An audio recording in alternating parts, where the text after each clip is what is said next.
সকলকে আমার আনন্দিত জয়গুরু। আজ আলোচনা করব পরমপ্রেমময় শ্রী শ্রী ঠাকুরের বোন গুরুপ্রসাদী দেবীর মৃত্যুর হাত থেকে বেঁচে যাওয়া একটি কাহিনী। পরমপ্রেমময় শ্রী শ্রী ঠাকুর অনুকূলচন্দ্র তিনি একদিন বসে আছেন। তখন বাচ্চা ছেলে, তার নিজের বোন, যার নাম গুরুপ্রসাদী, মা যাকে খুকু বলে ডাকতেন, সেই গুরুপ্রসাদী মায়ের স্মল পক্স হয়েছে। তিনি বাঁচবেন, কলকাতার সমস্ত ডাক্তার তাকে ফেরত দিয়েছে, বলেছেন এই পক্স হবার পর মানুষ কিন্তু বাঁচে না। আজকাল স্মল পক্স আমাদের দেশ থেকে উঠে গেছে। সেই স্মল পক্স হবার পর যখন তিনি বাঁচবেন না, কবরেজ ডাক্তার সবাই বলে দিলেন বাঁচবেন না, সেদিন একটু একটু করে তিনি মৃত্যুর দিকে ঢলে পড়েছেন। অল্প বয়স, মাত্র 9 বছর বয়সে স্মল পক্স হয়েছে।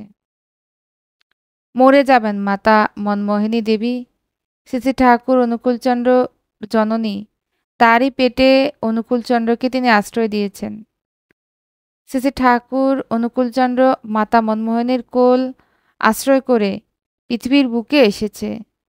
তিনি এই পৃথিবীর বুকে আসবেন বলেই আগে তিনি মাকে পাঠিয়ে দিয়েছিলেন ওই মনমোহনের পেট আশ্রয় করে, ওই মনমোহনের কোল আশ্রয় করে এই পৃথিবীর বুকে তিনি আসবেন বলে।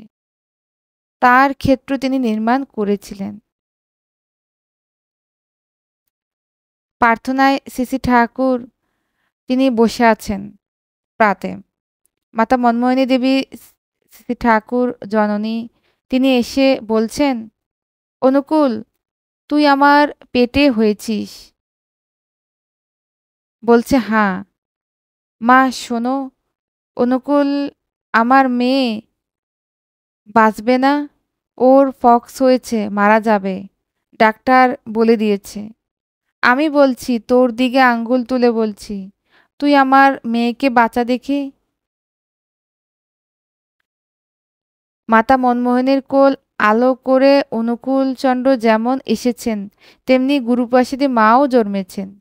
আর সেদিন মাতা মনমোহিনী তিনি শ্রী শ্রী ঠাকুর অনুকূলচন্দ্রকে তারই পেটে ধরা সন্তানকে গিয়ে বলছেন, অনুকূল আমি বিশ্বাস করি তুই আমার মেয়েকে বাঁচা।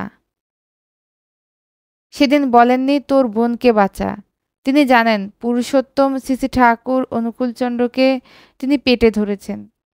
জগৎ তাকে উল্টে দিতে পারেন, পাল্টে দিতে পারেন। তার ইচ্ছায় সমস্ত কিছু হতে পারে, এটা মাতা মনমোহিনী তিনি জানেন। কিন্তু তার অহংকার, অনুকূল আমার পেটে হয়েছে, তাকে ভগবান বলে স্বীকৃতি দিতে পারলেন না। সেদিন যখন তার মেয়ে মারা যাবে, ডাক্তার যখন বলে দিল আর তোমার মেয়ে বাঁচবে না, মা তুমি ভগবানের নাম করো। দিন গেলে মা একদিন ঘুমের মধ্যে তোমার মেয়ে ঘুমিয়ে পড়বে।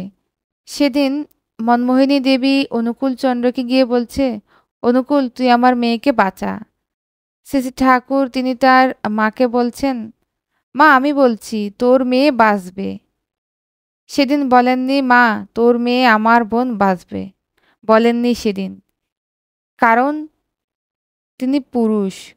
মাতা মনমোহিনীর কাছে সেদিন তিনি পুরুষোত্তম শ্রী শ্রী ঠাকুর অনুকূলচন্দ্র।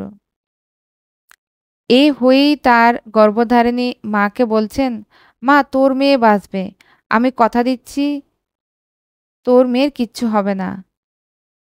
জমের বাবার হিম্মত তোর কোল ফাঁকা করে দিয়ে তোর মেয়েকে নিয়ে চলে যাবে?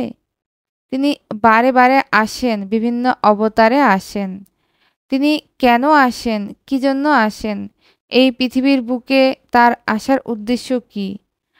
তার আসার উদ্দেশ্য হচ্ছে এই পশু মানবগুলোকে মানুষ করে তোলা। প্রত্যেকটা মানুষের ভিতর পশুত্ব আছে, দেবত্ব আছে। আমরা পশুত্বকে খুব বেশি করে আমাদের জীবনে স্থান দিতে পারি। তাই দেখবেন আমাদের শরীরের ধর্ম, মনের ধর্ম হচ্ছে সবসময় না, অর্থাৎ নিচের দিকে নামা আমাদের জীবনে দেখবেন সমস্ত কিছু আসক্তিতে ভরপুর, যা আমাদের নিচে নামিয়ে দেয়। কিন্তু যে আসক্তি আমাকে ঊর্ধ্বগামী করবে, সেদিকে যেতেই কিন্তু বড় কষ্ট লাগে। তাই এই যুগে যুগে বারে বারে পুরুষোত্তম আবির্ভূত হন। তিনি এসে কি করেন আমাদেরকে? ধরেন আমি নিজে কিছু করতে পারছি না। সবাই দেখবেন আমার কেরামতি দেখাই আমি সব করেছি। কিন্তু ভেবে দেখবেন আমি কিচ্ছু করছি ভেবে দেখবেন এই যে নিঃশ্বাস-প্রশ্বাস আপনি নিচ্ছেন, আপনি বাতাসকে দিচ্ছেন কার্বন ডাই অক্সাইড। এই বাতাস আপনাকে দিচ্ছে কিন্তু অক্সিজেন। আপনার ভিতরের সমস্ত সিস্টেম যা অক্সিজেনকে গ্রহণ করার জন্য যেমন করে আপনাকে তৈরি করেছে, আপনার শরীরকে ঠিক তেমনি আপনি 20% কার্বন ডাই অক্সাইডকে বাজারে ছেড়ে দিচ্ছেন। এই বাতাসের মধ্যে ছেড়ে দিচ্ছেন আপনি। করছেন কি? একজন করছে যিনি আমার মায়ের পেটের খাদ্য সঞ্চার করেছি, যিনি আমার মায়ের বুকের দুধ দিয়ে আমাকে বাঁচিয়ে রেখেছে। কে করেছে? আমার মা। একজনই করেছে। তিনি কে? তিনি জগদীশ। তিনি সারা বিশ্বের মালিক। তিনি পরমপ্রেমময় শ্রী শ্রী ঠাকুর অনুকূলচন্দ্র। তাই পরমপ্রেমময় শ্রী শ্রী ঠাকুর অনুকূলচন্দ্র তিনি বারে বারে যুগে যুগে বিভিন্ন অবতারে পৃথিবীর বুকে অবতীর্ণ হন। ঠাকুর রামকৃষ্ণদেব বসে আছেন, এক ভক্ত এসে বলছেন, ঠাকুর তোমার ঘরের সামনে একটা লাল গিরগিটি দেখলাম। ওর সামনে একটা গাছ রয়েছে। গাছে বসে আছে, গাছটা একদম দরজার মুখে। ঠাকুর ওটা কেটে দিলে ভালো হয়, ওখানে একটা লাল গিরগিটি দেখতে পেয়েছি আমি। তারপরেই এক ভক্ত ঢুকে বলছে, না ওটা লাল গিরগিটি না, ওটা হলদে লাল। আর হলদে নিয়ে যখন দণ্ড, তখন আরেকজন ভক্ত ঢুকে বলছে, না গো আমি দেখলাম সবুজ গিরগিটি।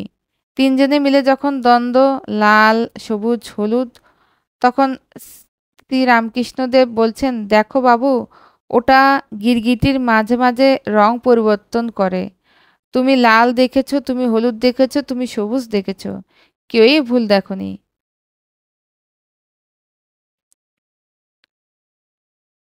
কেউ কখনো মিথ্যা বলেনি। তাই তিনি কখনো রাম, কখনো কৃষ্ণ, কখনো বৃদ্ধ, কখনো যিশু, কখনো হজরত রসুল। আবার তিনি শ্রী চৈতন্য, আবার তিনি শ্রী রামকৃষ্ণ, তিনি আবার শ্রী শ্রী ঠাকুর অনুকূলচন্দ্র রূপে এই পৃথিবীর বুকে অবতীর্ণ হন। আজকে ইষ্টপ্রসঙ্গ এই পর্যন্তই। প্রত্যেকের মঙ্গল প্রার্থনা করে এখানে শেষ করছি। সকলকে আমার আনন্দিত জয়গুরু।